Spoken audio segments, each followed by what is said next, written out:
Hello and welcome दोस्तों, आपको हमारे चैनल आईटीआई हेल्पर में स्वागत है। आईटीआई की छोटी से बड़ी खबरों के लिए हमारे चैनल को सब्सक्राइब करें और बगल में आई बेल आइकन को क्लिक करें। जी हाँ दोस्तों, आज हम लोग बात करने वाले हैं आईटीआई असम थर्ड काउंसलिंग कब से है। Filling choice by the candidate whose particulars are already verified by the government ITI for third counselling. जी हाँ दोस्तों, थर्ड काउंसलिंग 20 जुलाई 2019 टू 22 जुलाई 2019। जी हाँ दोस्तों, 20 से लेके 22 तक इनका चॉइस फिल होगा। उसके बाद अलॉटमेंट ऑफ सीट 25 जुलाई 2019।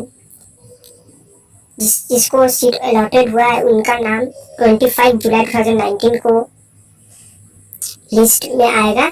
और printing of allotment letter by candidate and admission by candidate by processing allotment letter to the concerned ITI and deposit of fees 26 and 29 जुलाई। जी हाँ दोस्तों, एडमिशन की प्रोसीड्यूर होगा 26 से 29 जुलाई। ITI third counselling Assam admission 26 to 29 को होगा। Please subscribe.